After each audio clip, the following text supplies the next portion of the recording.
Peace, family. During this Donald Trump presidency, I know what I'm seeing on TV is real, but in my mind, I know that it's not. You know, this is not a real governing system. When you are bombarded with what this man in office is either done or in the process of doing, this can't be real, but unfortunately, it is. It puts me in the mindset of a reporter years ago before they had 24-hour news and dozens of 24-hour news channels. She said, you used to be able to take a story, you could run it all week. But now you may have a day, sometimes a matter of hours, before something happened across the world that makes your story obsolete and they put it on the back burner. What Donald Trump is doing every single day is supersedes what happened yesterday. You can't give the stories at the appropriate time or the respect necessary to articulately express what's going on. Even the passing of Angie Stone was just glossed over because of this clown that's in the White House right now. And the audacity of these people, I'm talking about these MAGA supporters, of people who has never been associated with any global good or global kindness, a corrupt people, got the audacity to want to elect a person like Donald Trump because he wants to get rid of DEI, affirmative action, and kill wokeness.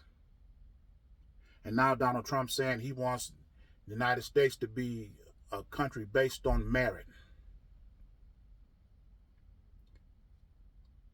The fact of the matter is, white people have never been associated with anything that ever uplifted themselves and society around them. Period. They have no moral reason for justifying what they have ownership and control over. None. Everything about them stems from corruptness, evil. Just the way they are as a people, their businesses, their churches is all corrupt. And now you want to sit up here and say that lowering the standards will have to be done to hire, pay, and promote black people fairly. Donald Trump, you couldn't even uphold to the normal standards of the laws of this country to run for president. How much further can you lower the bar to vote for this guy? I'm talking to these MAGA supporters, and yeah, Donald Trump is stupid, but he's not that stupid. Well, how stupid do you have to be before you don't vote for this guy? And this is coming from people that support him. We don't need no politically correct president. We need a thug. We need a criminal. I don't care if he got more than one baby mama. I don't care if he got 3 wives. I don't care if he cheated. I don't care if he slept with porn stars. And this is the guy that you want to vote in office to make America a merit-based society? The audacity of these people. Then you put Elon Musk in office, and this guy's firing people, displacing community institutions so fast, he has to rehire the people who he just fired because they was in charge of America's nuclear arsenal. And you done deleted the records because you knew in your mind what you was doing was so right that you have no reason to go back and correct your error. You couldn't even find the emails because you deleted them to bring these people back.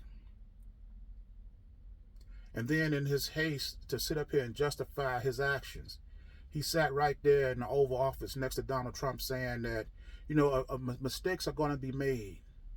When they slashed the department that researched Ebola, a flesh-eating virus, we quickly restored the funding to keep, because that's important. Well, if it was important, why did you stop it in the first place? When you seen, if you took any care or concern about what you were doing and how it was going to impact you or the people of this country, when you seen Ebola on whatever it is that you was doing before you terminated it, why didn't that cause you to pause and to think about what you were doing?